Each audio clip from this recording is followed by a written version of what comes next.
Video 4 of 7 in this series. Today I'm going to reveal to you what my food staples are, my basic supplement plan, and my genetic sensitivities to get to that place there. Now, I don't count calories. I do something different. And when we get to that place, I'll explain how I achieve that without counting calories. So basically, I'll give you a plan that I follow over a 24-hour period to get into what I call positive stress. And to show the difference between what I like to think of now as negative stress versus positive stress, it's what you see on screen there. So when you're activated and charged up, what you want to have is a brain that's highly functioning. You want to have increased cortical activity, and you want your heart to be beating perfectly instead of having arrhythmias. And you also want, which is I think is key, decreased amygdala activity. And you've also got great blood pressure even when you're activated. So over here, you've got positive stress. You've got your hormones working for you. You've got trophic support. I'll unpack what that is in a moment. You've got neuronal growth, cellular growth, repair, and healing. But over here, I was living this life for quite some time. Blood pressure is up. I was on blood pressure medications. And as I've spoken about in previous videos, this brings down testosterone and keeps it clamped down. So Dr. Ken Berry and I spoke about that in the very first video in this series. It's linked below there. But for a lot of times you like this, you got decreased cortical activity, increased amygdala activity, and you got, your heart isn't working too well at all. You got arrhythmia. So what we want to do is get away from negative stress, cross the tracks into positive stress. So trophic support, actually before I get there, we also want to make sure we've got plenty of nitric oxide available, because this important nitric oxide expands and relaxes your arteries, so better blood pressure even when you're activated, and it kills bacteria and cancer cells. And it helps the brain communicate with cells. And I'll show you the book that this came from in a moment. But that's what we want. And another key idea is at the end of the day, you want to be calm and relaxed. So down the bottom of the screen here, at the end of the day, you want to upregulate GABA. But in negative stress here, that's all down. So GABA is your natural calm. You also want to have good serotonin. Serotonin helps you feel contented and happy with where you are in life. And you want increased melatonin. So when you're over this side of the tracks, that's what you've got. So it makes life, a lot easier. So many scientists have discovered that what we need to increase our brain size and IQ as we age, and many neuroscientists like Professor Waltman from MIT have shown this, we need trophic support. So in this book here by Dr. Dale Bredesen, End of Alzheimer's, once we have inflammation, and a lot of people do, unfortunately, you lose trophic support. And trophic support, quite simply, is you water the brain with healthy levels of hormones like DHEA, dihydroepiandrosterone, which is a neural steroid, testosterone, healthy estrogen, thyroid, things like that. Then we can fertilize the brain with growth factors, BDNF, nerve growth factor. And as I've discussed on previous videos, we've got to eliminate the toxins from our life. And I'll reveal what they are in a moment if you haven't watched the previous videos. And then we've got to balance what scientists call the omega index. We've got to get it above 8%, as you see here. Then we've got to cleanse the brain. And the way we do that is to get into deep restorative sleep. So if you're over this side of the tracks, it's really difficult to get into that deep restorative sleep. Then we've got to increase blood flow to the brain by lowering inflammation and again optimizing this omega index here. You can take supplements if you need to, but you shouldn't have to once you've got all your body's pathways working again. And you can also do something called a blood-brain barrier integrity test with GABA. I'll explain what that is as we progress here.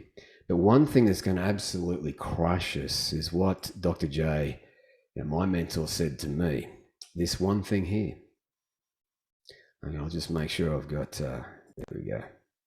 I mean, the problem with inflammation is it shuts off muscle growth. It basically tells your body you're in a stress state, so it's not a building state. So not just, it takes your brain out, but it takes muscle growth out, inflammation. And I'll show you how to restore, get rid of inflammation, chronic inflammation. But, the whole goal in life for me is to not have a typical 82-year-old brain. As you can see from this brain scanning here, the cortex, which is your money maker, where all human success goes through, can atrophy. So a very untypical 82-year-old brain is healthy. It's still got great, you've still got great cortical activity there. And that's, to me, that's the game. I mean, if you don't have your brain, what have you got at that age? So the only thing that's going to take you out are these 5 things. So Dr. Canberra and I spoke about the first one, which was insulin resistance. So when you've got insulin resistance, your testosterone is clamped down. How do you know? How do you feel? Where's your energy? Is it up and down? Do you struggle to get lean and muscular? Then more than likely you've got insulin resistance. In the first video, Dr. Canberra explained what that is. The next video, we talked about these man-made chemicals. And the video before this one, again, it's linked below, toxins and food sensitivities. And you've also got prescription medications, right? So this one here, if you've got, if you've got the headache and whatnot, you take pain meds. And if you've got arthritis, you take pain meds like I used to. But they have anti-androgenic effects, testosterone lowering. And if you know someone who was pregnant, this can happen. Developmentally speaking, the default brain is female. Who knew? Which means that if the expectant mother is exposed to anti-androgenic chemicals during a pregnancy, her male baby her male baby is likely to have slightly less male typical brain and male typical behavior. So they've shown that in studies. So it's pretty serious. And so you want to get away from these prescription medications. And today we're going to talk about toxic foods. And that's the whole point of this video, is to get you from there over here and get you to a place where you're not counting calories. And we're going to talk about that when I get to that place towards the end of this video. One of the biggest problems when you don't get enough choline in your diet, and that I learned this by reading this book here, Why My Brain Isn't Working, you can have learning difficulties. And that was me growing up at school. I'd read a book, my comprehension would be shit, and I didn't think that I was very smart. And that's what the teachers told my parents. They said, I said to my parents, Mark should probably work with his hands. Shouldn't be an academic.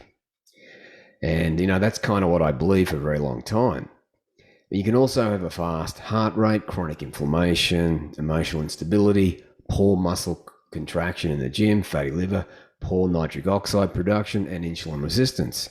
So in that book there, he spoke about how the neurotransmitter acetylcholine that you make from choline coming through nutrition, it's necessary for focus, concentration, memory, brain endurance, muscle contraction, and nitric oxide production, which is so key for good blood pressure, vasodilation, and testosterone production. Now, genetically speaking, I suck at producing phosphatidylcholine and acetylcholine because, as you can see here in my genetic report, I've got reduced phosphatidylcholine production. And even at adequate levels, as you see here, I've got a risk for deficiency. So your memory goes to shit. And yeah, you can get fatty liver disease here if you don't have enough choline. So nitric oxide support, I'll just go to this video here. So if you've got a low choline intake, one of the biggest problems that we face is that acetylcholine, as I've just circled around there, triggers nitric oxide production. So before I walk you through how testosterone is made there, coming from this book, Functional Nitric Oxide Nutrition from Nathan S. Bryant, PhD. So when you've got adequate nitric oxide, just reading off here, this single molecule can prevent high blood pressure, hypertension, combat diseases that damage your heart, brain, kidneys, keeps your arteries young and flexible, prevents, slow, or reverse the buildup of artery clogging plaques in your arteries, as you see over here, this shit here, as you age. So, pretty key. It also helps, as I've mentioned, relax your arteries, so great blood pressure. And powerfully, it kills bacteria and cancer cells. But it also helps brain cells communicate with each other. So if you've got low choline, and your genetics doesn't do too well with choline like me, there's a lot of consequences there, as you can appreciate. And this book here, I've got it linked in the description below if you want to grab it. All right. So basically, if you don't produce a lot of nitric oxide, this shit can build up, number one, and you won't produce a lot of testosterone because this pathway here is the nitric oxide pathway to produce high optimal testosterone. So just that one thing alone, not getting enough choline in your diet, can take you out. But what we ultimately want to do to increase testosterone is to do what you see on screen there, and I'll unpack that as we progress.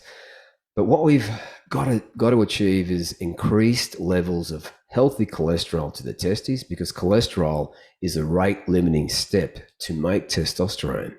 We've also got to reduce oxidative stress and lipid peroxidization in the testes, enhance the activities of antioxidant enzymes, and normalizing, this is so key, blood glucose, and increasing blood flow to the testes, because when you do that, it increases testicular weight and recycles testosterone receptors. And as we can just appreciate here, point number 6, that blue thing there, that's the mitochondria. It is a necessary step to make testosterone. Let me just unpack that now.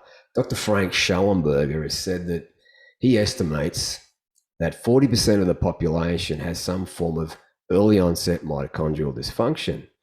And as I talked about in the previous videos, these chemicals, as you see here, phthalates, testicular mitochondrial dysfunction.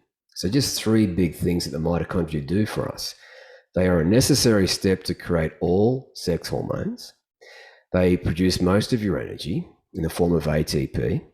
And they're the only place you can burn your body fat, and also the majority of the fat's coming in through nutrition. And these phthalates here, they're everywhere. All right, so medical devices, pharmaceuticals, those pharmaceutical drugs, they're in food products, children's toys, artificial grass. And again, as I spoke about on the second video in this series here, these pesticides, I'll just read off this research paper here. Exposure to pesticides interfere with testosterone synthesis by a downregulation in cAMP, so this pathway here in the testosterone production, cyclic AMP, and protein kinase A over here. So these 2 pathways converge down on each other, hit the star protein, signal cholesterol to go into the mitochondria, then out comes your testosterone. So they're fucking that whole system up. So that's why we've got to get these pesticides out. Now, another big piece of the puzzle are the fats that we eat. Recall earlier how I mentioned we need to get our omega ratio checked and get it back to 8% and above in the desirable range here. So when you do, guess what happens?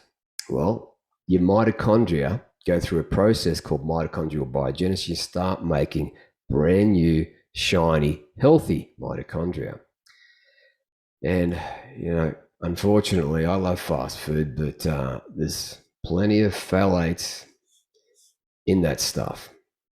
So again, just for the sake of emphasis here, phthalate-induced testicular mitochondrial dysfunction.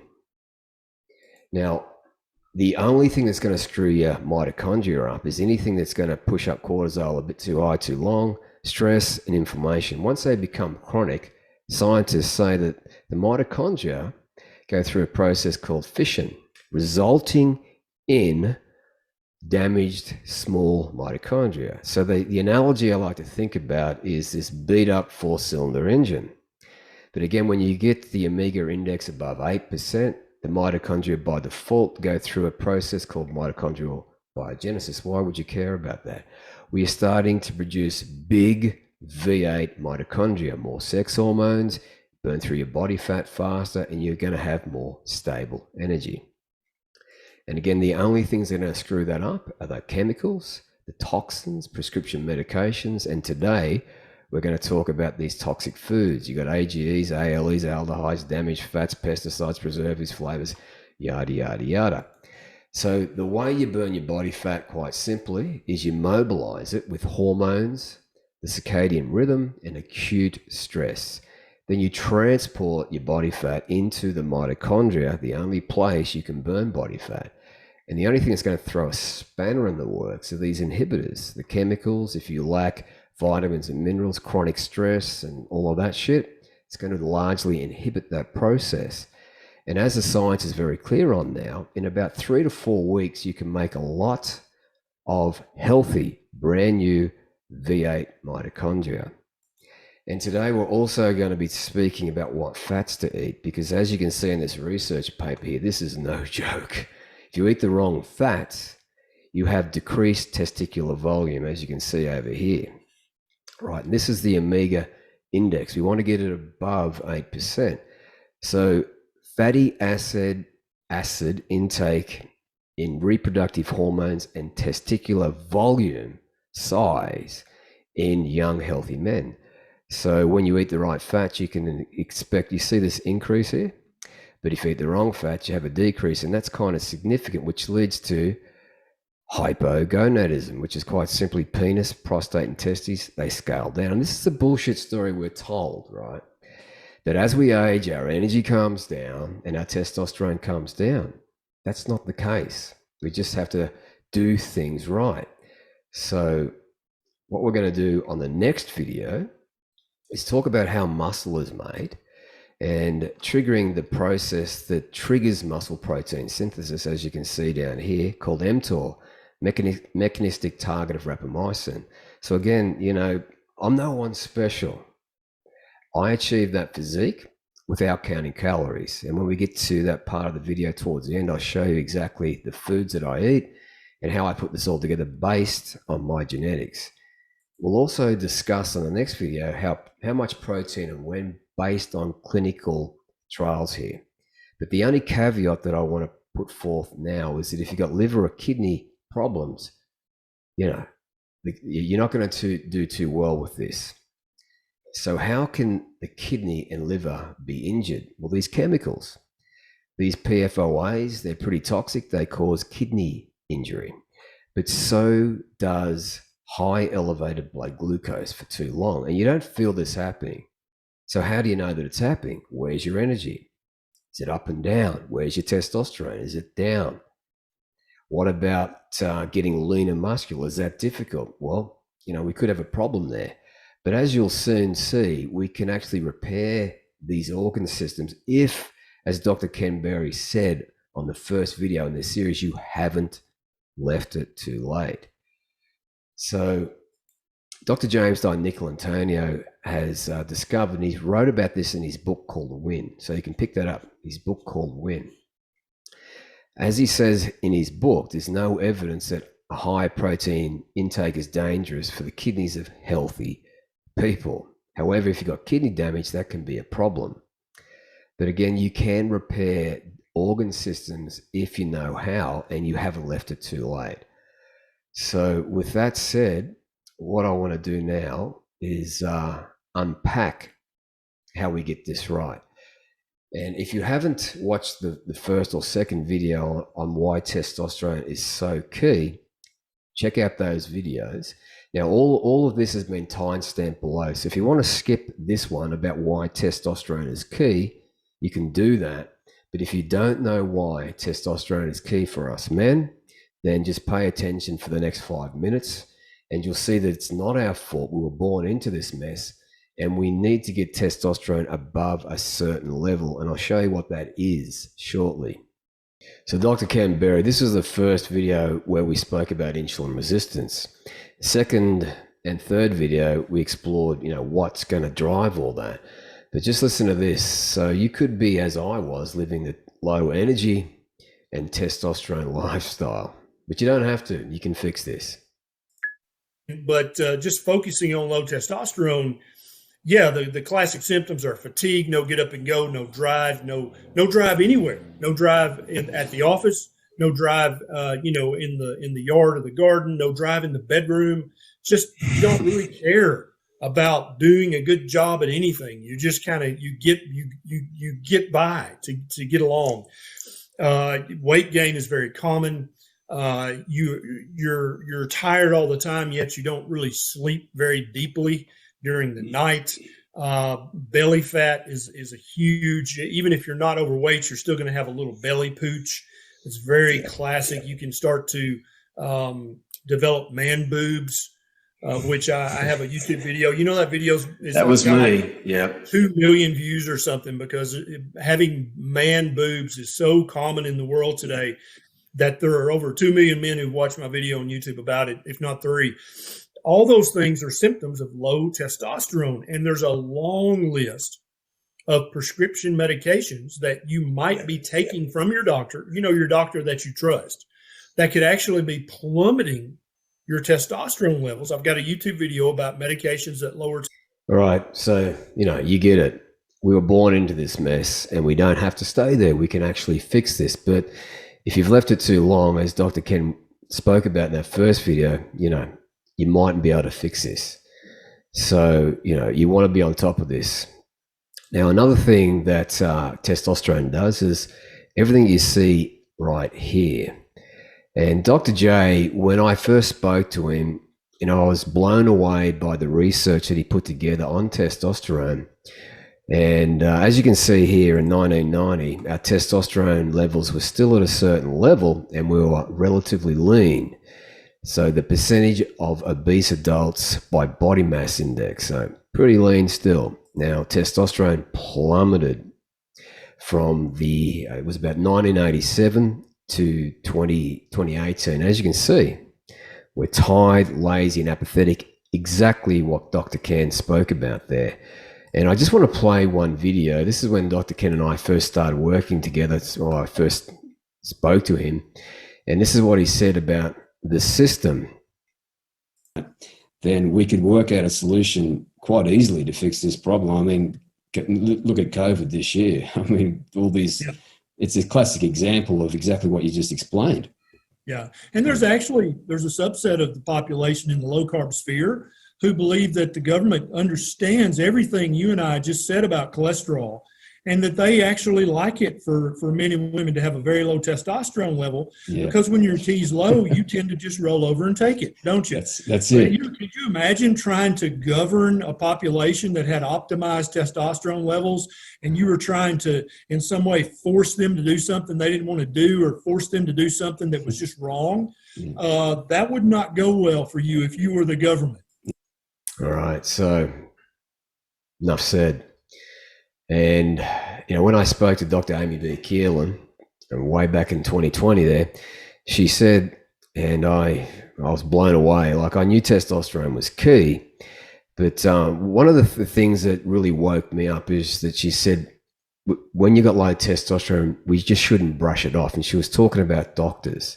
Increased problems with mood disorders, depression, insomnia, anxiety, all of that goes up as you have lower testosterone levels. And then certainly sexual dysfunction. So everything from low libido to low sperm counts and infertility are all associated with low testosterone. So it's not something that we should just brush off as being like, it's no big deal. Like, it's kind of a big deal. It actually means that our men are getting less and less healthy, and they're more and more likely to suffer from some kind of disease problem. Yeah, we shouldn't just brush it off. If you want to be activated and kick ass, as the great Einstein, one of my heroes, said, blind belief in authority is the greatest enemy of the truth. So if you've been paying any attention to what's going on in the world, especially over the last 2 years, we need to do things differently. Another very influential person in my life is Andrew Huberman, professor of neuroscience at Stanford. And as he said in one of his podcasts, and it just blew me away, he said, and I quote, "There are men in their 90s, and they are not rare. It turns out that they are making as much testosterone and DHT, dihydrotestosterone, as they were in their 20s. So, we can get our testosterone back." But Dr. J said to me, and actually I'll play that video for you. So just check this out. And my age, I'm 49, so I guess mine should be around about 800 if I'm correct. Yeah, that's, I mean, the most doctor, if you get below 500, I think it's a big problem. Better fix it, like immediately. Yeah. Right. When you hear someone that did a PhD in sex hormones that crawled through all the data all the way back to the 1940s and said, if your testosterone's at 500 and below, big problem, better fix it immediately, you kind of pay attention. So just very quickly here, 1987, 89, we're still around about here, 550. We're still relatively lean. And 2002, 2004, around about here, just below the 400. And it's down lower than that now. It doesn't take much figuring this out to understand that testosterone is screwing us up. It's short-changing our earning potential when it's low, and we feel like garbage, as Dr. Ken said. We don't have a lot of energy. We don't have a lot of motivation. We just get by. We tell ourselves, as I did, a bullshit story about how when my life gets easier, then I'll have time. We got to put in the work now. And there's lots of research behind testosterone, like this Nature article here. Sexual and non-sexual symptoms of testosterone deficiency can negatively affect the quality of life and cause considerable general health concerns. So you could feel like you're on the fucking Titanic, just sinking. But you know what's sinking? Unfortunately, the research is in the penis, the prostate, and the testes. But as I'll show you in this video, we can actually scale them back up. If, as Dr. Ken said, you haven't left it too late. And the final video that I'd love to play for you here, and if you're serious about this, pay careful attention to this one. Mark, you know this, but many of the listeners may not know, there are millions of men around the world, millions who are either pre-diabetic or type 2 diabetic, and they have no idea. Literally do not know this, even though they're damaging. They're increasing their risk of erectile dysfunction, of heart attack, of stroke, of blindness, of every organ in their body shutting down and ceasing to function. But since their doctor says, well, you're relatively skinny, Mark, you've got a little belly pooch, but that's it. No big deal. We're not going to check any blood work on you. And you feel like shit. You got no energy. You got no get up and go. You're gaining weight. You feel like crap. But your doc says, well, you're skinny, therefore you're healthy, and they send you on your way. Every guy with any of these symptoms that we talk about, you need to go to your doctor and politely, respectfully demand those 5 tests, and then also ask for a free and a total testosterone. Yeah. Okay. So those 5 tests, if you don't know what they are, drop a comment below, and I'll show you what they are. But they're also in that first video where Dr. Ken and I spoke about this. So we don't have to be a fucking sinking ship here. We can fix this problem if we haven't left it too late. So the journey that we've been on so far, the first video was Dr. Ken. The second video here, we talked about eliminating these Trojans. I'll get a different pen here. And the next video, and take this one seriously because it completely screwed me up. When you have food sensitivities, and this video here is all about F and C grade foods. We have to get rid of F and C grade fucking foods and start selecting for A and B grade foods. So the whole goal is to go from negative stress, and how do you know? How do you feel? Can you handle stress? Do you get brain fog? Is your energy up and down? Do you find it difficult to lose body fat? Are you on prescription medications? You have more headaches than you care to have? Do you have decreased cortical activity, as you see here in heart arrhythmias? Well, this is negative stress, and it's taken you out. And what we want to achieve over here is increased cortical activity, trophic support, as I discussed in the beginning portion of this video, but better heart function, which is so key. And even when you're activated, when your heart rate is doing about 120, you're activated, you've still got great blood pressure. And that's what positive stress is all about. So the first thing that we have to start thinking about is what fats we are eating. As I mentioned earlier, this study here is quite damn revealing. Increase testicular size, you can do that, or you can go move in the opposite direction, have decreased testicular size, and be down here, lower testosterone. You think about it as a fucking factory, right?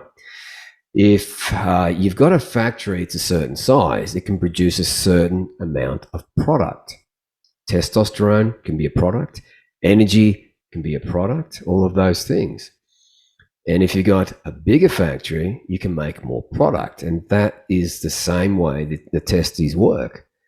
All right. So basically, we've got 5 hormonal systems. We've got eicosanoids and endocannabinoids, and they're all derived from the fats that we eat, namely omega-6 and omega-3. So we have to get our omega-3 index above 8%, ideally. Then we've got amine hormones, which are made from protein, amino acids. Then we've got protein peptide hormones. Again, they're big, long protein hormones. Like you've got things like ACTH, you've got insulin, glucagon, adiponectin. Then we've got the famous steroid hormones. So we've got cortisol for stress, and we've got testosterone for building muscle and feeling good. Then the glycoprotein. So you've got luteinizing hormone that stimulates testosterone production, follicle stimulating hormone, and thyroid stimulating hormone. So the most important lesson I learned from these scientists is when you get your omega index above 8%, it basically fixes all the underlying shit that we put up with, the brain fog, the headache, the inflammation.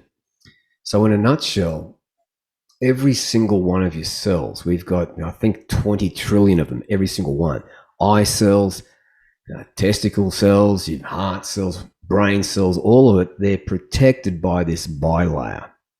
And the fats we eat make up this bilayer. So you've got things like vitamin C that act as an antioxidant, but if you've got too much vitamin C, as you'll see down here, it has a pro-oxidant effect, so it can backfire. And beta-carotene from carrots, as you can see here, they protect the cell, but too much, pro-oxidant. Vitamin E, same deal here. But astaxanthin, which you'll get from wild-caught fish, like salmon, they don't. So, omega-3s, think omega-3s. Now, this research paper blew me away when I learned about it. But before I speak about that, Dr. J, when he went over my genetics, and a lot of the men that we help have a sensitivity to this vitamin E here. The fake synthetic version you'll see in multivitamins and also sports drinks and things like that, but also foods. They can cause inflammation, as he's got outlined here. So let me just unpack what you see on screen there. And to preface it, I just want to underscore glucose-induced oxidative stress. So high blood glucose levels. So EPA. Now, EPA is an omega-3, eicosapentaenoic acid. So when you eat enough omega-3s and get your ratio right,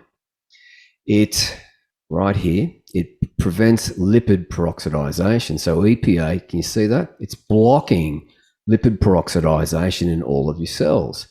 And this research paper here, they showed that EPA, eicosapentaenoic acid, the omega-3, is a more powerful antioxidant than vitamin E. So to unpack how we can increase testicular volume and size, what we need to think about is having increased healthy levels of cholesterol to the testes. Cholesterol is a rate limiting step to make testosterone. So you've got cholesterol and it's made into testosterone. So that's point number 1. Point number 2 here, you've got to reduce oxidative stress and lipid peroxidization in the testes. Otherwise, they scale down as we age. And then you've got to also enhance the activity of antioxidant enzymes. And so key, as Dr. J said to me, normalize blood glucose. We've also got to increase blood flow. And the way we do that is multifaceted. But one key thing is nitric oxide production, as I discussed earlier. And if our diet lacks choline, we simply won't be able to make adequate levels of nitric oxide. So EPA, eicosapentaenoic acid here, is blocking lipid peroxidization. So it's protective. So Really, really key there. Now, as I spoke about in the other videos there about these chemicals, they cause injury, kidney injury, oxidative stress, right? Inflammation. They increase estrogen and reduce testosterone. They cause testicular dysgenesis. So, you can check out that video. It's linked below. And this shit is everywhere. I mean, they've got it in non-stick fry pans. So these PFOAs in the non-stick fry pans there cause inflammation and oxidative stress in the liver, and they inhibit fat oxidation. So quite literally, what house are you building? Every single day, we're replacing and rebuilding anywhere between 40 and 60 billion cells, and what you eat goes into the blood and your body is forced to build with. So we've really got to start thinking intelligently about what we put in our body, because we literally are what we eat. So if you're eating a shitty diet, you could be building this house down here, but you can move in the opposite direction. So the omega index, and I've got it linked down below to go get that test if you want to. But what we've got to think about is getting in the desirable range here, 8 to 12%, because then our cells are protected. So we're kind of like the analogy I like to think about. We are a destroyer, just taking out oxidative stress.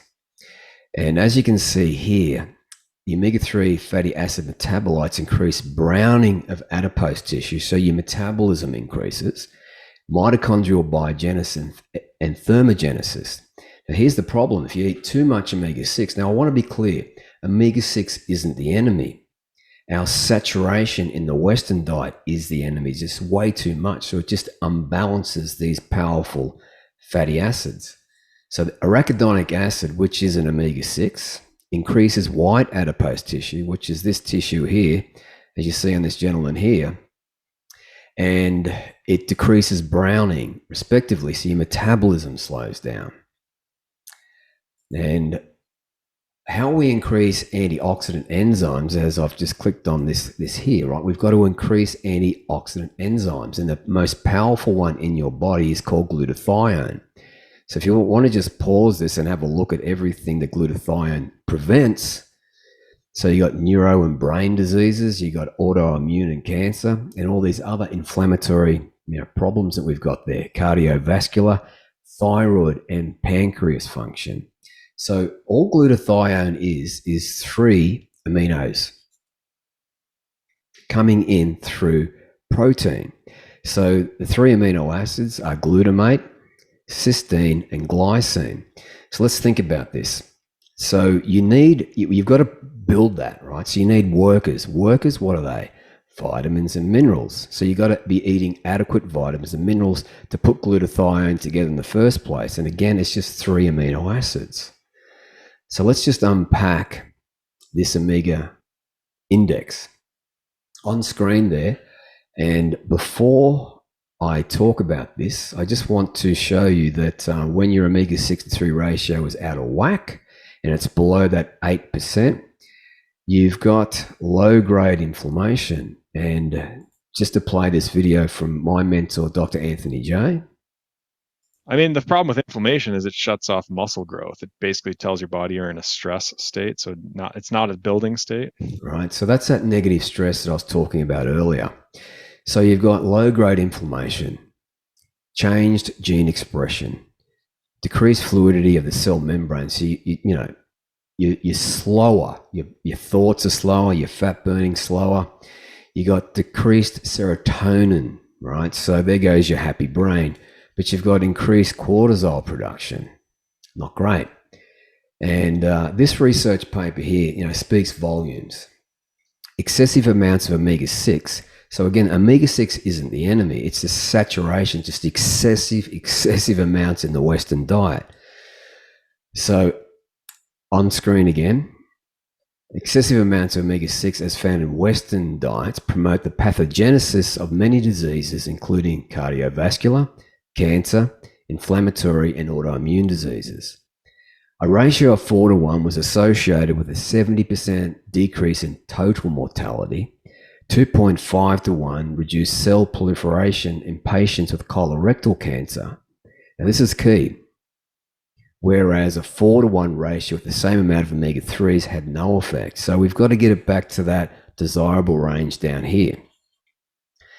And a ratio of 2 to 3 to 1 suppressed inflammation in patients with arthritis, and 5 to 1 had beneficial effects on patients with asthma, whereas a 10 to 1 ratio had adverse consequences. So we've got to get it back to balance, which is simply selecting the right fats that you're eating through diet. And, you know, the current recommendations aren't favorable for us. As Dr. James Di-Nicolantonio, PhD, said, oxidized omega-6 fats are one of the most toxic molecules in the human body. Heart disease, high blood pressure, weight gain, insulin resistance, you know, goes on and on and on. So we've got to start eating the right fats. But the question becomes what and how? I'll unpack that towards the end. We've got to think about monofats. We've got to think about saturated fats. We've got to think about omega-6 and omega-3. So ratios matter. But one of the biggest problems with omega-6 is how they manufacture it from seed oils. So they put it through a chemical plant. So there's our first clue. It's full of chemicals. So what they do is they clean it with chemicals and they grind it, which oxidizes it and damages the fats. And they press it again further. Then they put solvents on it. Then they put it through a centrifuge, soapy water, more chemicals. Then they have to deodorize it and bleach it. So down the bottom of the screen here, when it comes into our gut, right, and one of the main metabolites is called linolenic acid, right down the bottom of the screen here. Just get rid of that. So this linolenic acid, which is an omega-6 from these seed oils, decomposes into aldehydes in the stomach before being absorbed into the body. So yeah, pretty toxic stuff. So these aldehydes, like 4-hydroxynonenal, which is an aldehyde, causes lipid peroxidization.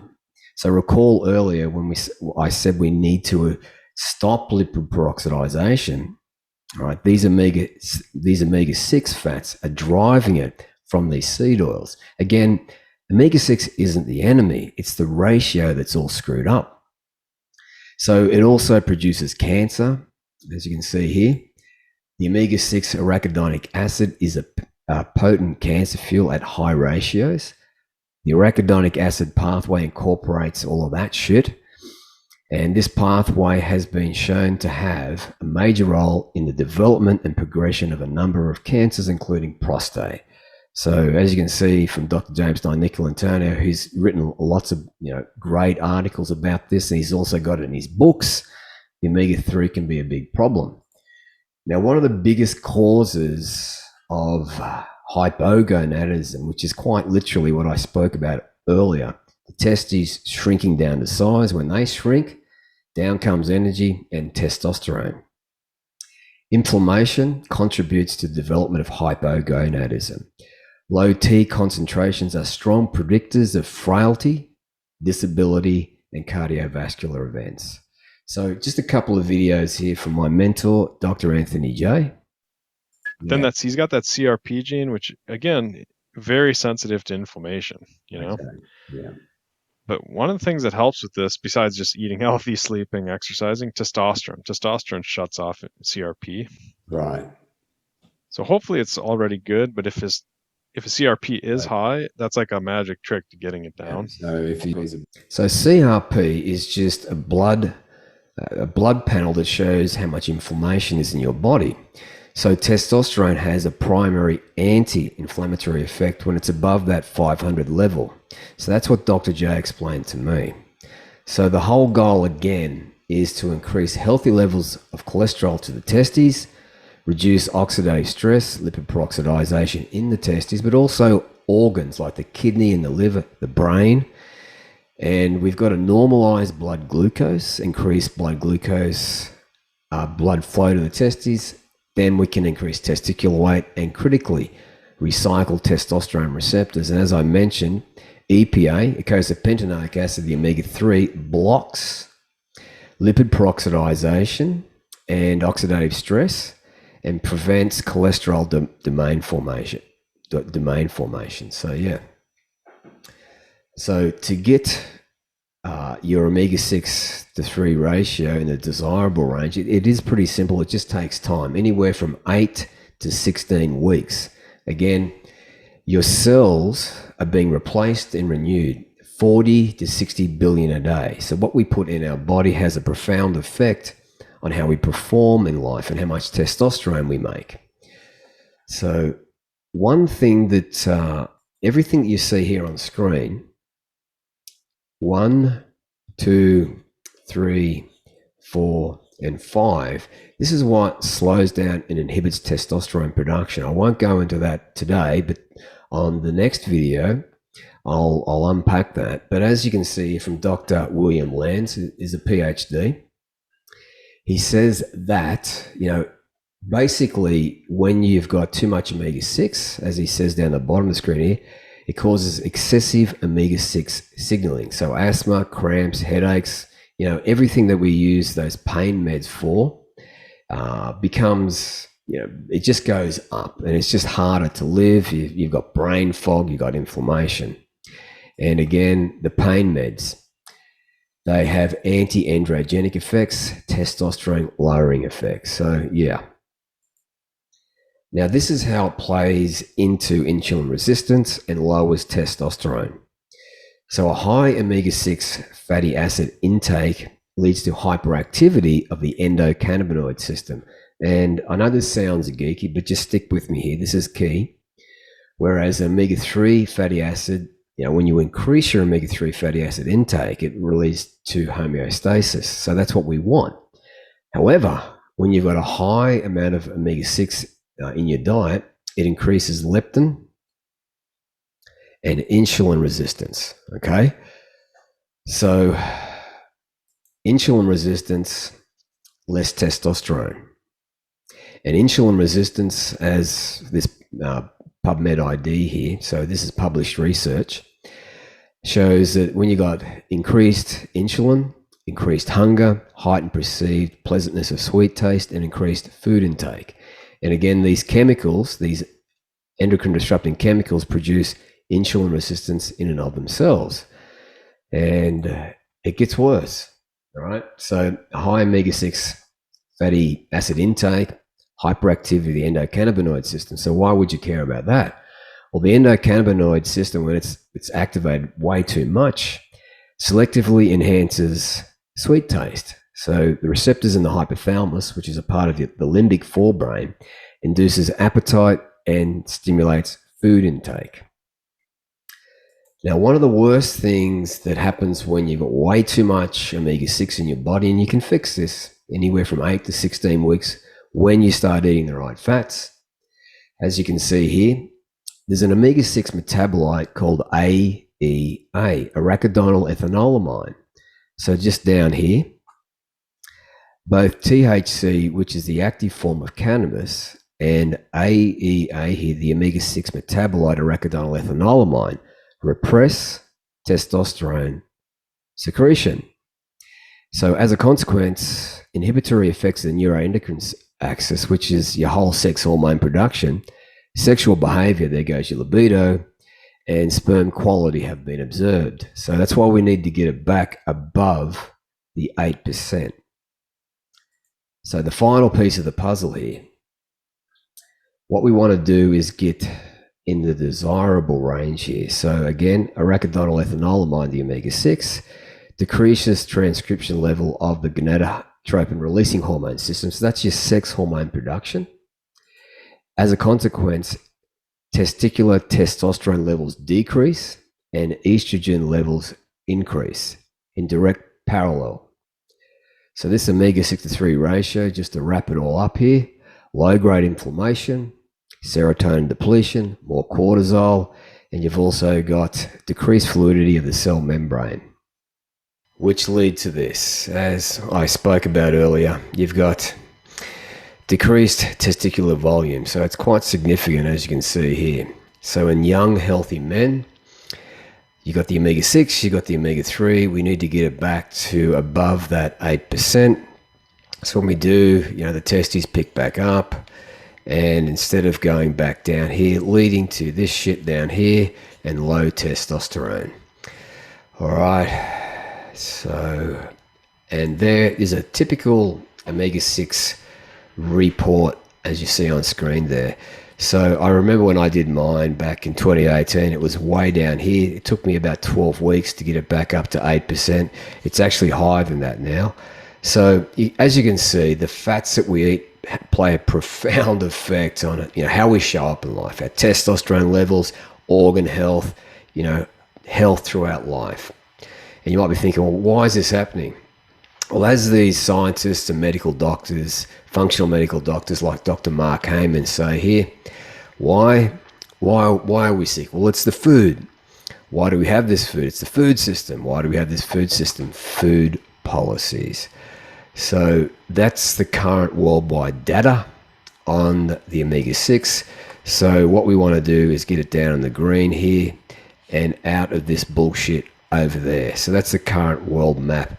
And there's a link below to go and get your omegas checked if that's what you want to do. So what we have to now start having a look at is the last piece of the puzzle here, which is all about insulin resistance and blood glucose levels. So everything that I've researched on screen there, that's what drives insulin resistance. So you've got a whole bunch of shit there, food sensitivities, you've got all of that crap. If you've got a mineral imbalance, endotoxins, excessive amounts of carbohydrates. Now, carbohydrates are not the enemy.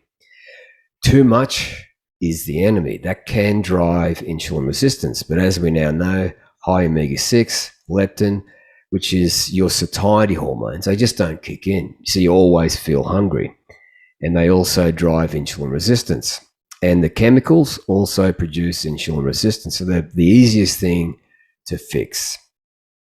One of the biggest problems that we've got in our food supply from Western food is that we've got these things called advanced glycation end products and also lip oxidation end products in our food.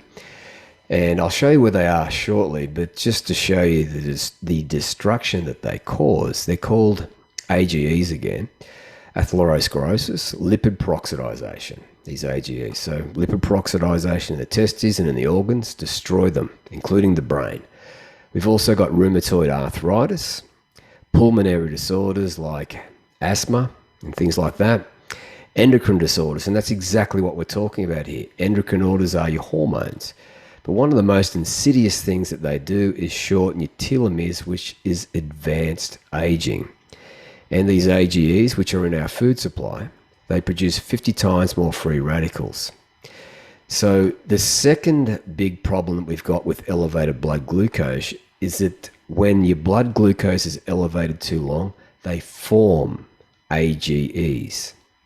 And just to show you that, you can go check out this video from Professor Human all about sugar.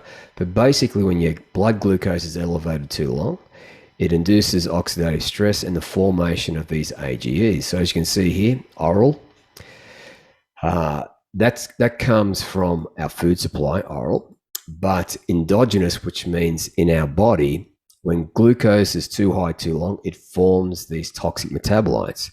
So the question becomes, you're basically pushing shit uphill when you eat highly inflammatory foods and your omega index is below that 8%. So another thing that these AGEs do, right, whether that's through food ingestion or blood glucose too high too long, they activate several inflammatory signaling pathways. And just for the sake of emphasis, Dr. J, my mentor, all about inflammation, how it takes us out. I mean, the problem with inflammation is it shuts off muscle growth. It basically tells your body you're in a stress state. So it's not a building state. All right. So you can't pack on the muscle. And, you're stressed. You're basically living this lifestyle over here. All right. So your blood pressure's up. You've got decreased cortical activity. This is what we want. This is ideal. And, the brain here, this is everything to our success. I want to get to a healthy 82-year-old brain. And the way we do that is to move across the tracks there. You do a quick search on PubMed, type in glucose toxicity, and the results, it's extreme. 22,571. what you might know about elevated blood glucose. Hang on a second, my computer's kind of slowing up here. Bear with me. Here we go. So I learned this from a pretty smart doctor. It takes 54 molecules of magnesium to metabolize 1 molecule of sugar. And it's estimated that the general population, 70 to 75% are deficient in magnesium. Now, magnesium is needed to repair your DNA. You require magnesium.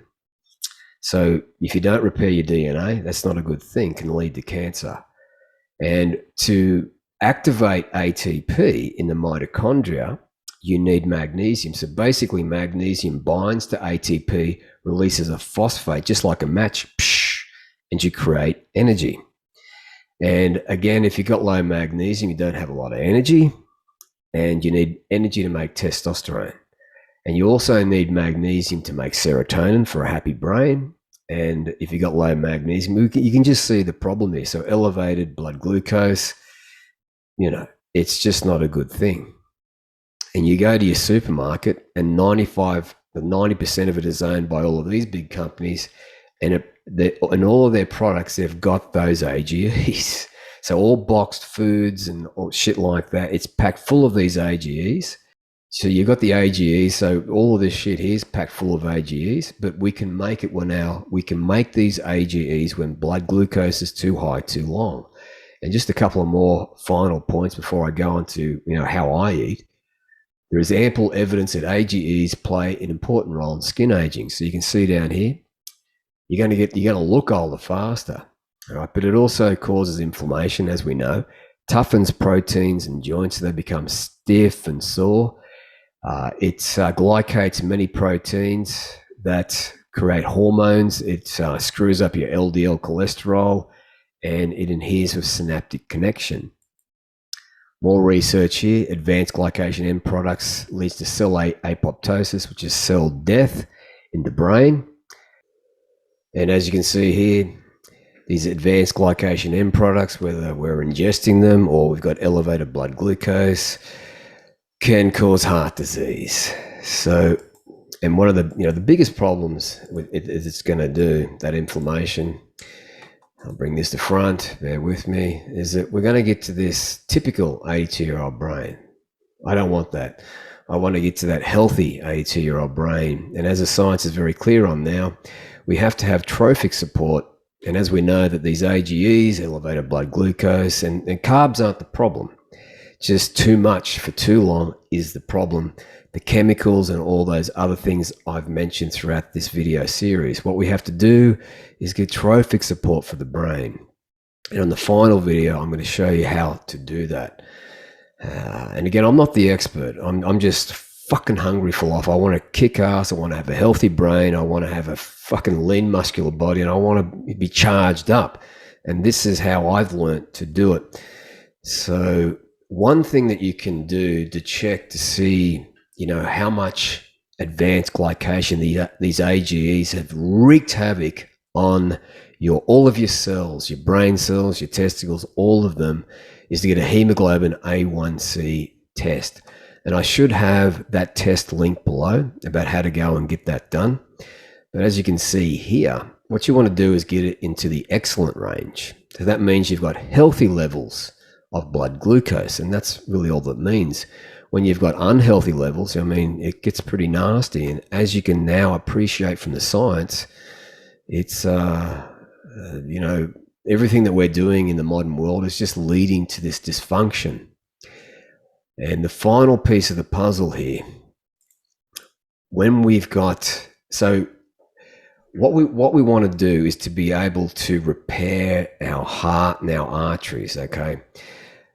Sleep researcher Matthew Walker, PhD, in his book, Why We Sleep, as he's got here, without growth hormone replenishing the lining of your blood vessels called the endothelium, they're slowly shorn and stripped of their integrity. So basically, in a nutshell, your vessels rupture, heart attack and stroke are very common. And this research paper here, so they're both linked, Nature and PubMed, In humans, glucose inhibits growth hormone release, and so does insulin. So why also do we need growth hormone in the up position? Because it rejuvenates and repairs the body. Rejuvenates and repairs the body. So the brain, the heart, the blood vessels, the testicles, the ovaries, the intestines, the kidneys, so if you've had some damage there, the muscle, including the smooth muscle of the penis. We've got bone marrow for a proper immune function, the cartilage so your joints don't ache, the liver, which you can repair with growth hormone, and the central nervous system. And insulin resistance, as I've spoken about in previous videos, leads to hypertension, elevated blood, hypertension, so terrible blood pressure.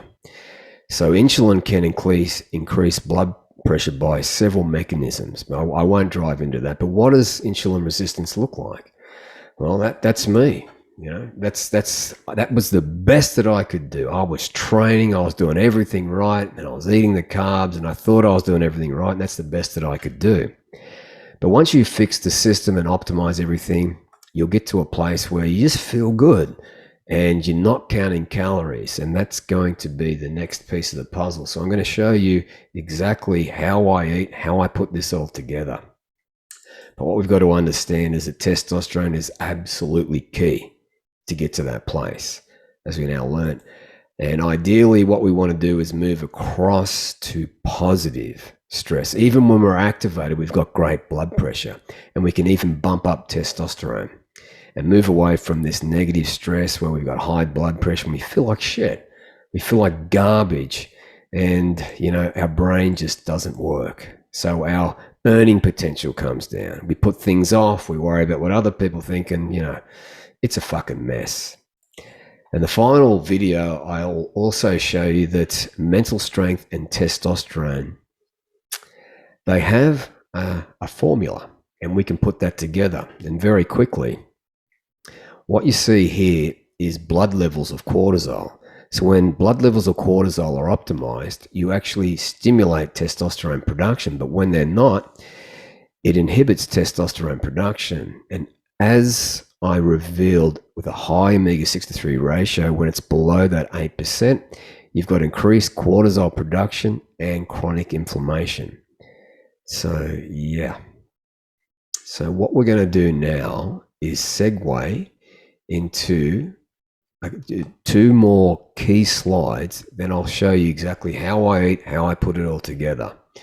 So this video here is Dr. J and me on a group call with some of the men that we help, and pay careful attention to this. I'll just make sure I've got the sound optimized. There we go. So listen to this.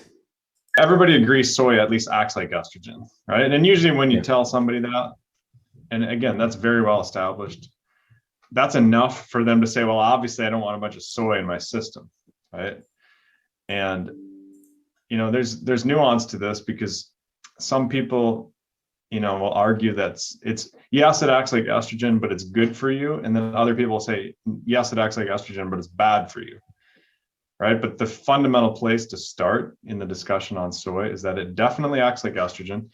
And my argument is that, look, we have way too much estrogen in our systems as it is, in America, in Australia, in the UK, and our entire world, really, because of all the plastics and because of all the fragrance chemicals that are also related to estrogen. They mimic estrogen in our bodies. So we're so saturated with estrogen chemicals, the last thing we need is another estrogen chemical coming from soy, Yeah. And it's that simple. And then, there's a lot of other problems with soy, just in terms of glyphosate also acting like estrogen. Some of these chemical sprays they add onto that also act like estrogen. Some of the oils, like you mentioned, you highlight here in this picture. Yep. They're very oxidized, and the oxidation is very damaging to your arteries. So, and by the way, like, Canadians did a study of over 100 plants, looking at how much plant estrogen they have, phytoestrogen they call it. And all the plants were under 1,000 units, except for soy and flax. And soy and flax were over 100,000 units of estrogen. So what does that mean for difference? What should a natural estrogen be for blokes, for men? Natural estrogen, it's variable. I mean, somewhere around 20 to 80, somewhere in there. And we're talking 100,000 in soy. Exactly. That's going to shut you down real fast. Oh, yeah. Yeah. And it's going to act like estrogen to store fat and make you tired and apathetic. You feel pregnant, want to sit on the couch. Exactly. And there's the problem. Yeah. So you quite literally are what you eat. Again, every single day we've got an opportunity. We're replacing 40 to 60 billion cells.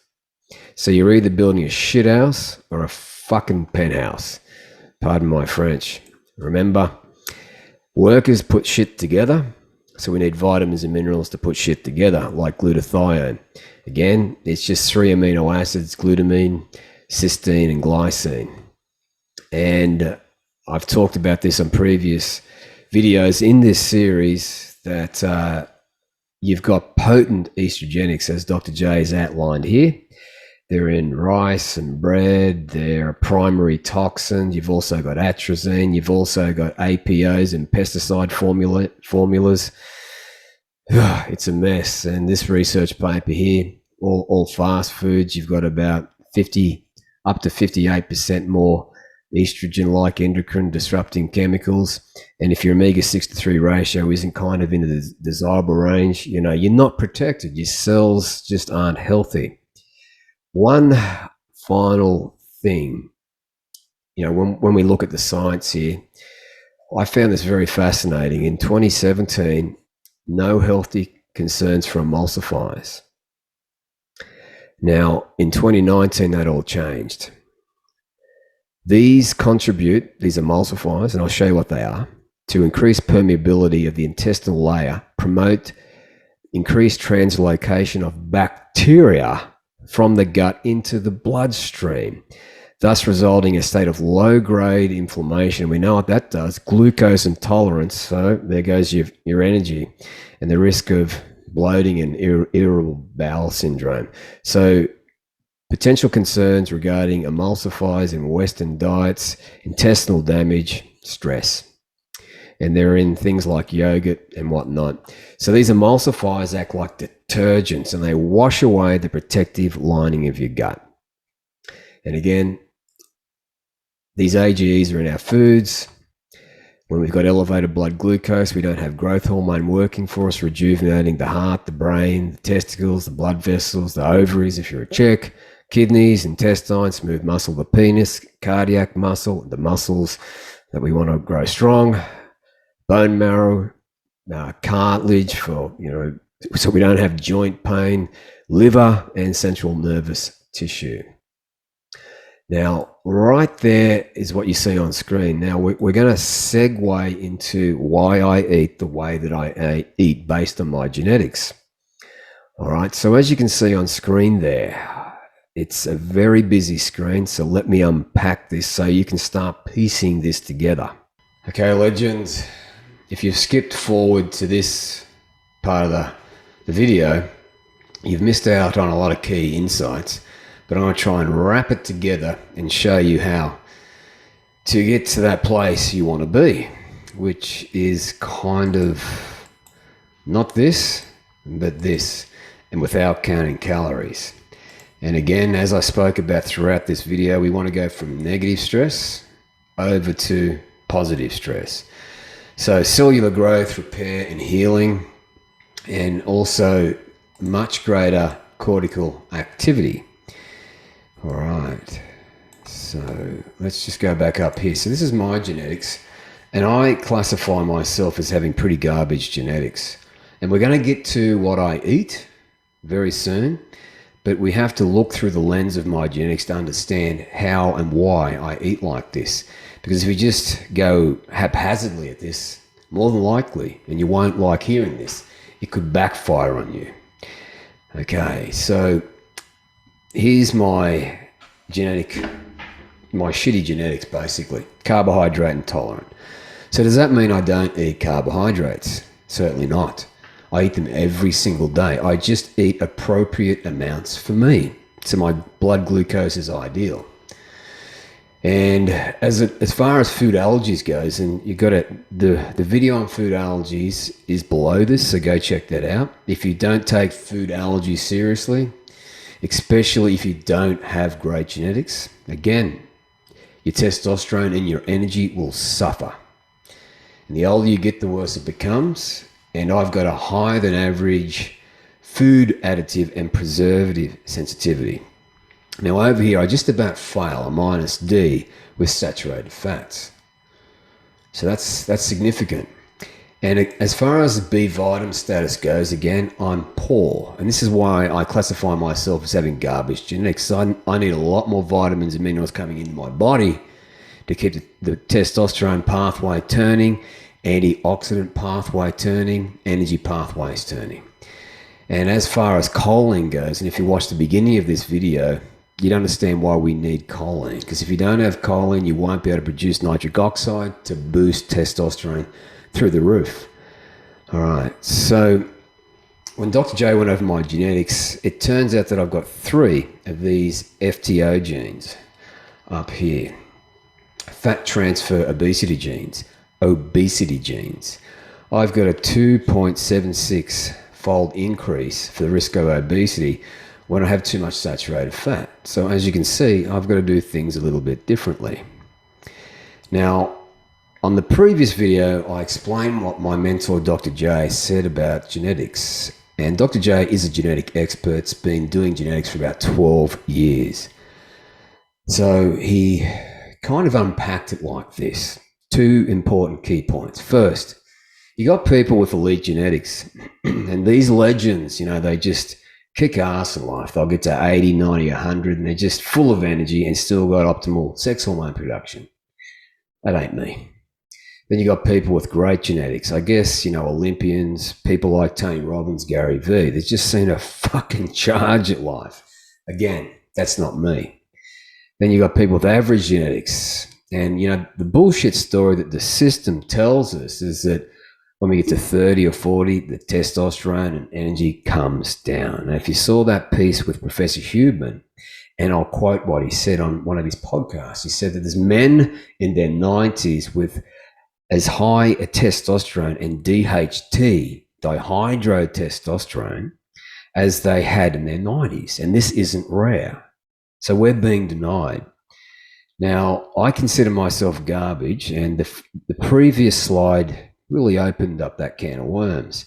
But to compound that, when it comes to stress over here, I'm in the 82nd percentile. So in a nutshell, when my body says, let's make stress hormones, it does in larger quantities and much faster than the average person. And when it comes to testosterone over here, I've got a slow testosterone pathway. Fatigue, not supposed to have a lot of energy, 79th percentile. Anxiety, I reign supreme, 98th percentile.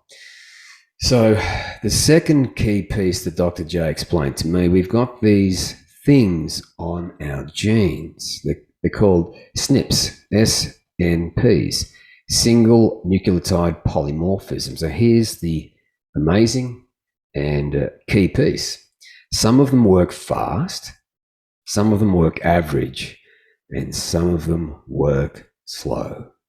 So my slow testosterone genes, we can speed it up. My fast stress genes, we can slow it down. So this is all now possible. So I'm going to start unpacking this. And just as you saw on the previous screen, that I'm carbohydrate intolerant. So when I have too many carbs that are appropriate for me, this is what happens. So this is Dr. J speaking about these genes. I'll just make sure that I've got sound optimized. Here we go.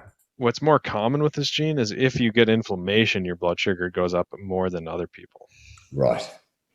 Yeah. So it's not like, oh, he's going to get type 1. It's just like, oh, if he's getting inflamed, that's a bigger problem for blood sugar. And then he's got the HEX gene too, which is a 3-fold higher risk of diabetes, HHGX. 3-fold. So that one, so basically he's very carb sensitive. Like if he's eating carbs, it shoots his blood sugar really high compared to most people. Yeah, well, that makes sense to go carnivore.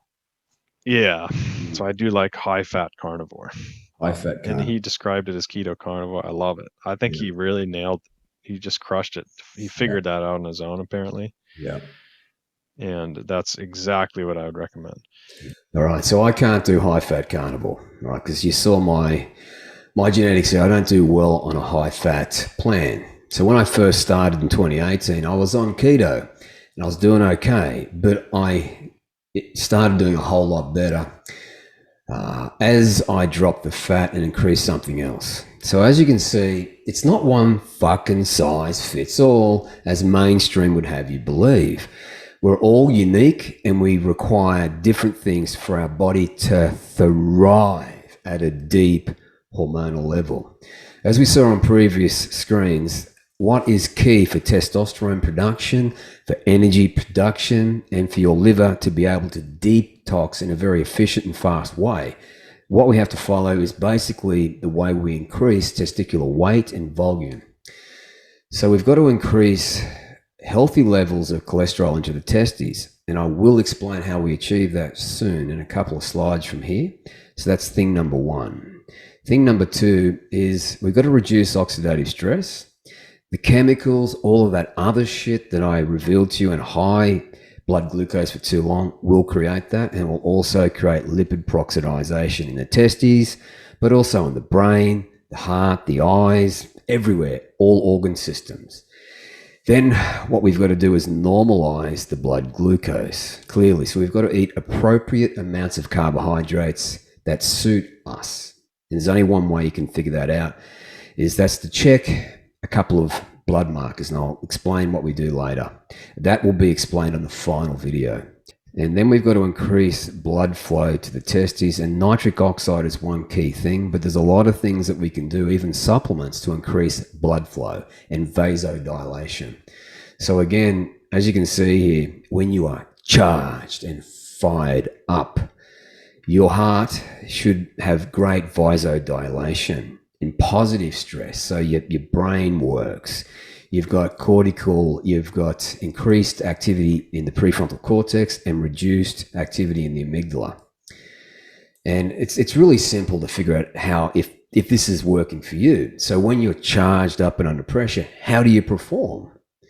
Do you put it off? Do you worry about what other people think? Do you have ums and ahs? You can't articulate yourself. You forget where you're up to. More than likely, you've got this pattern. It's just repeating. And the biggest problem that I learned is the blood stress, the chemicals, the food sensitivities, all of that shit. High blood glucose, not eating appropriate carbohydrates that are suited to your unique genetics. All right. And the mitochondria, as we know, play a big piece of it because, number one, they are a necessary step to produce your sex hormones, testosterone.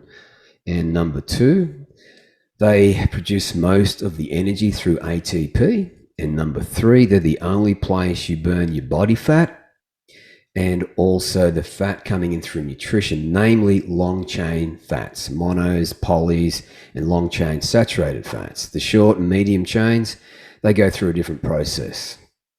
As I talked about at the beginning of this, to produce a lot of nitric oxide, we need that precursor ACTH. It triggers nitric oxide production. As you see on screen there, the choline-rich foods, so choline is the precursor for phosphatidylcholine and acetylcholine. Remember, acetylcholine is going to trigger nitric oxide production and vasodilation. So you've got great blood pressure under pressure, and you'll produce optimal sex hormones.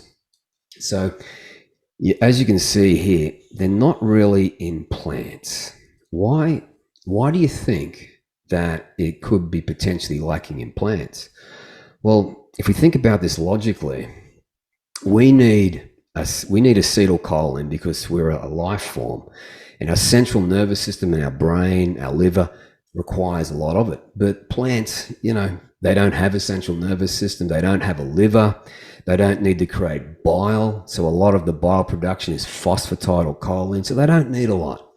So it just makes perfect logical sense to me that they'll be found in animal foods. So, look, I'm not here to get into the argument of vegetarian versus meat eaters or whatever. I'm here to, kick ass in life, and I'm going to eat the foods that help me thrive at a deep hormonal and genetic level. So you want to pause that and just check out the choline-rich foods. So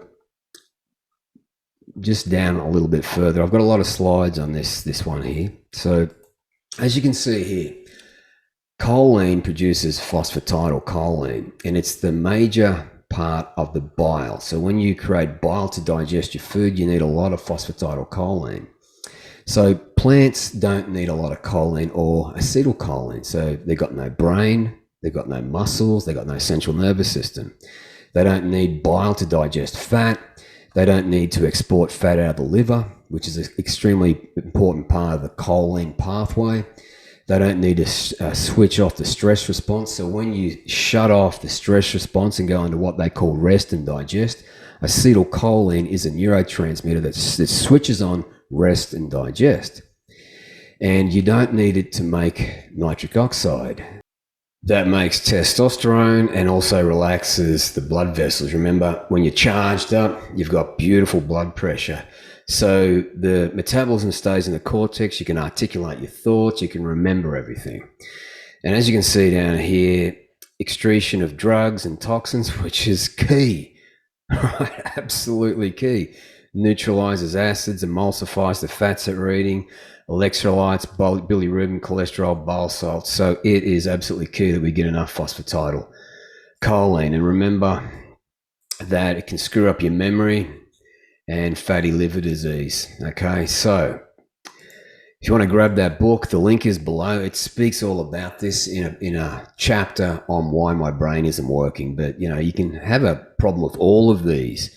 Difficulties learning, depressed mood, dry mouth, dry eyes, poor nitric oxide production, fatty liver. The list goes on and on and on. And it's not like these scientists aren't speaking about it. The system just isn't designed to optimize us. That's the bottom line. And it's just sort of on this one here. If we eat the wrong fats, we just scribble this shit out, go over it again. If you skip to this part of this video, you eat the wrong fats and it decreases testicular volume. You eat the right fats, it increases testicular volume. And this is in healthy young men, right? So you can fix a broken ball sack. But you've got to know what fats to eat, monos. That's what I've got to focus in on. Moderate amounts of long chain saturated fats. I can have medium chain saturated fats, not a problem in short chain. But you've got to limit omega-6, and there's nothing fucking wrong with omega-6. It's just too much in the Western diet. So more than likely, you'll have to supplement omega-3. And there's information below about getting this ratio checked, and they've got a plan for you to fix that mess. So for me, what I focus in on is more mono fats, less long chain saturated fats, more medium and short chain saturated fats. Now, again, on the next video, we'll talk about how much protein. I eat a lot of protein, clearly. I can't eat a lot of carbohydrates. I can't eat a lot of fats. I've got to have moderate fats. So what does that leave me with? High protein. Now, I've had my blood work checked. I've got great liver health, great kidney function, homocysteine, C-reactive protein. All of that's been fleshed out. I don't have any hormonal resistances. That's why I'm thriving. So the only thing that's going to damage your kidneys are those chemicals and elevated blood glucose, as we've already examined. And check out this book by Dr. James Di It's called Win. That's where that research comes from.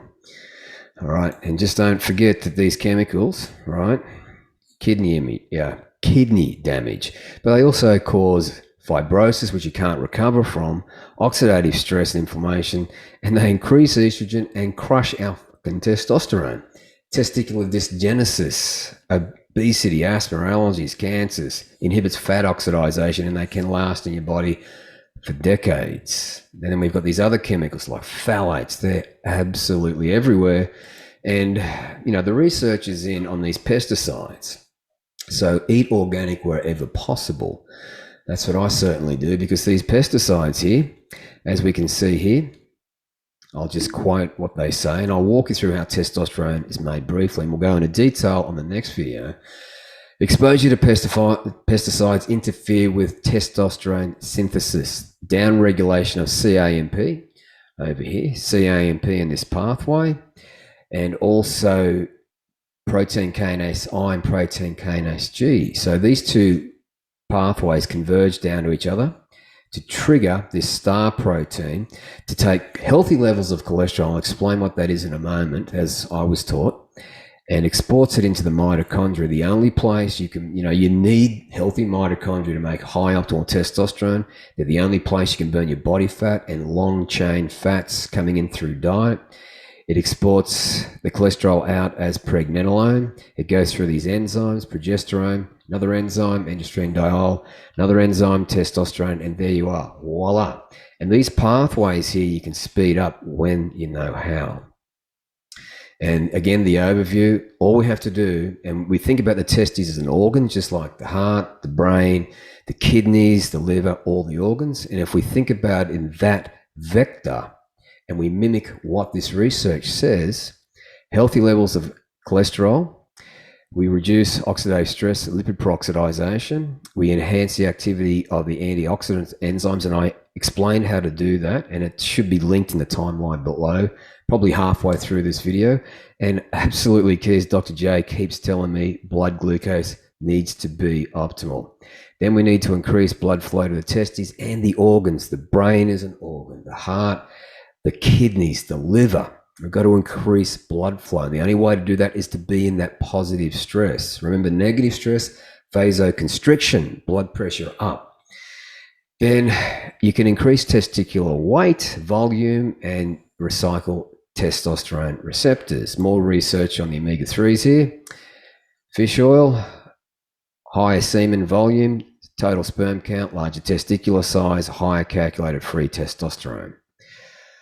All right, so we're getting close. So on the next video, we're going to talk about exactly what inhibits testosterone. So there's 1, 2, 3, 4, 5, and there's two pathways. This is pathway 1. This is pathway 2, the kisspeptin pathway, and kisspeptin is a strong libido. So we want to make sure that is in the fucking up position. Now let's get to the meat of this. So this is my food staples. And this has allowed me to stay relatively lean for a long time without counting calories. And the next video, I'll show you exactly how I do this without counting calories, all right? And to get to that lean muscular physique. And I'm not saying that to show you how great I am. I'm no one special. You've seen my genetics. I've just worked with experts to figure this out. Again, which is critical, I've got great blood work. I've been doing this for quite some time. Since 2018, I've been checking my blood work, all the time throughout this transition. So let's just, I'll come back to this, but let's just examine where the nutrient dense foods are. So you can see down here low, you can see up here high. So let's just have a look. Now you can check this as a link below to a database where you can have a look and check this out for yourself. I'm not interested in, vegetables or meat or whatever. I'm interested in peak human performance, brain function, testosterone production, detox systems, longevity pathways. That is what I'm interested in. Food isn't religion to me. It's just something, a tool that you can pull down on to kick ass in life and increase your earning potential. So as you can see here, it's basically meat and organs and things like that. There's two things that I really struggle with, which is folate and calcium here, because they're kind of low unless you get a lot of fish with bones, and the folate are really high in dark leafy greens. But here's the thing, I'm very sensitive to plant insecticides. So plants have natural insecticides like oxalates. So there's lots of oxalates in dark leafy greens, and guess what it does when I eat leafy greens? Up goes my blood sugar. And I've checked this over and over again. So for me, I've got to eat, the liver, which I don't eat. I actually supplement it. So I'm supplementing the folate pathway. But as far as calcium goes, basically, the small fish with the bones, but also a little bit of goat's cheese as well. All right. And this legend on Instagram over here, check him out. He's a nutritionist and he's a functional nutritionist. And that's, if you want to just pause this and check it out, blueberries and kale versus ribeye, liver, fish roe, and eggs. So as you can see, the nutrient-dense foods are kind of over here. Now, again, food isn't religion. It's just something that we put in our bodies to keep all the pathways turning. And I just can't emphasize enough how important choline is. So let's just go back up to choline here. All right. And where is it in the foods? Again, food isn't religion. And the reason it's not in plants is they don't need a lot of it. So why would they have it in them? Why would plants have it? They don't need to. So they don't have a brain or central nerves. Look, I've been over that. I don't want to repeat myself there. But if you don't want a fatty liver, you need adequate choline. If you want to have a fast, sharp memory for memory recall, memory consolidation, great working memory, and problem solving, we need choline. Because the lack of a choline, all of that shit there, not a pretty picture. So what I want to do now is just emphasize on one more hormone that we'll talk about on the final video here, which is thyroid hormone. Now, it's like a supercharger, right? It helps you recycle cholesterol. And it also puts more doors on your testicles for luteinizing hormone. Now, luteinizing hormone, I'll show you two things, right? Luteinizing hormone receptors and steroidogenic enzymes, right? So we want more of those. Just think of those as more factories. So over here, so this is how testosterone is made. So luteinizing hormone is outside waiting to come in. So let's just say you got healthy levels of luteinizing hormone. So luteinizing hormone is the precursor to testosterone here. It says, let's make testosterone. Cool. So if you got more doors because you got healthy thyroid hormone here, and as you see, altered thyroid hormone status causes testicular abnormalities. So we need healthy thyroid. Not a lot of people do. So you got more doors. What does that mean? Luteinizing hormone is going to rush into the testicles and say, let's make testosterone. Now, the next piece of the puzzle is you see these enzymes. So we got enzymes here, here, here, here, here. And back up here, thyroid hormone at high optimal levels puts more of these enzymes in the pathway. So think about that. Holy shit. We've got more receptors to get luteinizing hormone into the cell, right? So we've got the potential to make a lot of testosterone.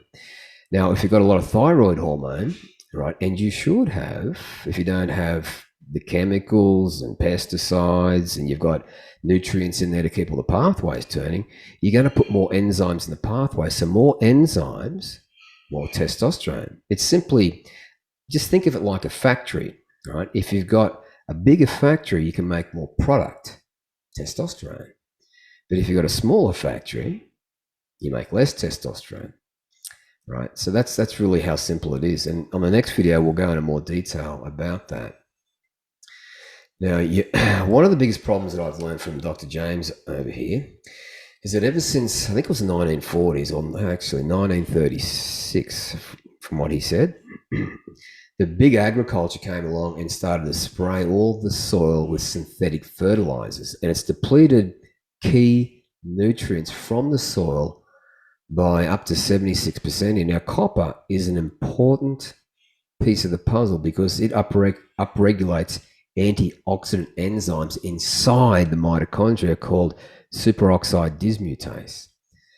So superoxide dismutase in the mitochondria actually uses manganese, so that's an Mg, so it's called SODMG. Now, I know this is getting geeky, but what we have to consider is that, as Dr. James says here, no man alive today can eat enough vegetables to supply the minerals he needs because his stomach just isn't big enough. Now, the caveat, don't go blindly just supplementing whatever, because as this research paper shows there from the NIH, you've got riboflavin, pantothenic acid, biotin are associated with increased DNA damage. So if you get too much, if you just go supplement whatever you feel like, you can cause inflammation. What happens when we get inflammation? All bets are off. Testosterone production goes down, you feel like garbage.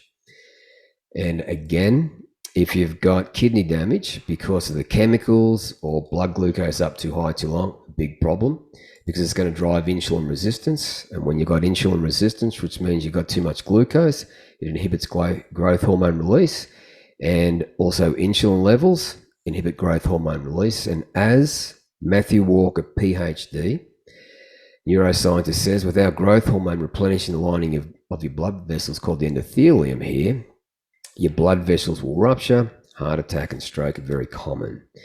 And to also rejuvenate and repair the body, we've got to have growth hormone in the up position for all of these organ systems: the brain, the heart, the blood vessels, the ovaries if you're a chick, the testicles if you're a dude, the intestines, the kidneys, right? And the smooth muscle of the penis. So we can increase that thing down there a little bit.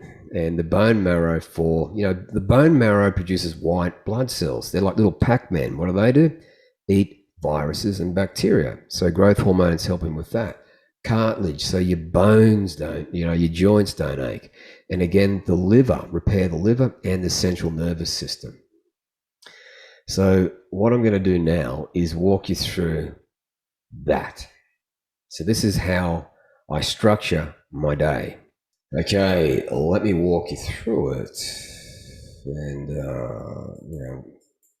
I'll unpack it in a moment. But before we do, man, we probably won't like this, but I'll let Dr. Ken Berry speak about it. So just listen to this. Absolutely, it's often too late by the time you've become financially comfortable. Yeah, very often you've done so much damage to every tiny artery in your body that you're now stuck with permanent erectile dysfunction or permanent forgetfulness or permanent insomnia, permanent shortness of breath, chest pain, right? Gut issues. You've done so much damage. Some of it can't be taken back. And that's why I'm so active on social media, constantly reaching out and trying to help people, because once it's too late, you might regain a little bit of that function, but it's never going to be like it once was, and it's never going to be like it could have been.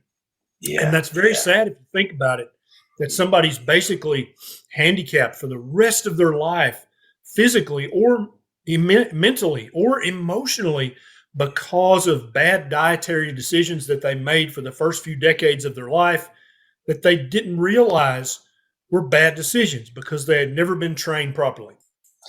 Yeah. All right. So we've been through all of this, like growth hormone, glucose, insulin up, and it's estimated that 80% of people on the planet have some form of insulin resistance.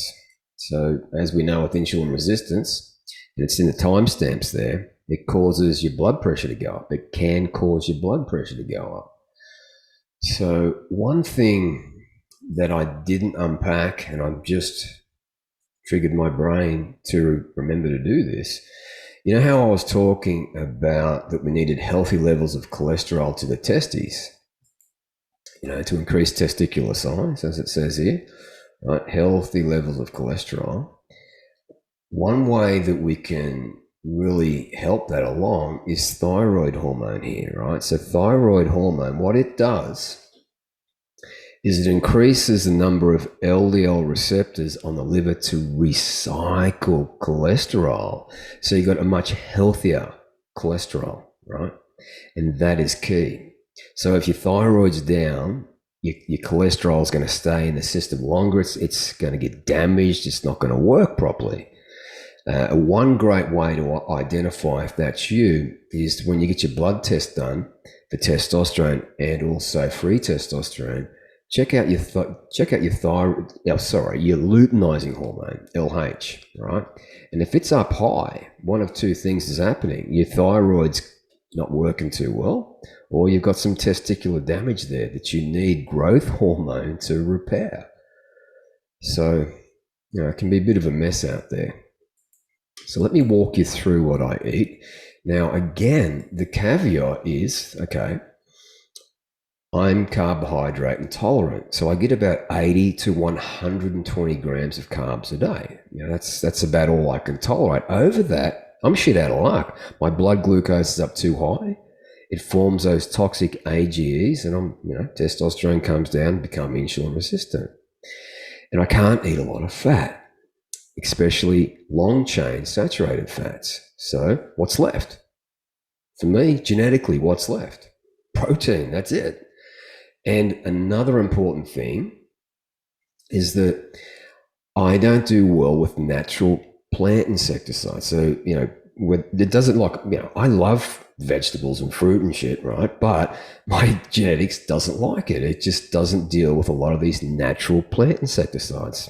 What I've identified over the last couple of years is that for me, we've got 5 phases of the day. 1, 2, 3, 4, 5.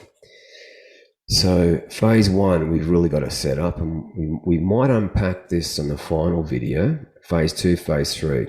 But what I'm talking about here today is just a couple of things. We've got this DHEA zone, which is a weak androgen, dihydroepiandrosterone. But we've also got number 2 up here, this pulse generator. So as I went through the research and I'm unpacking this with my mentor, Dr. J, every couple of hours,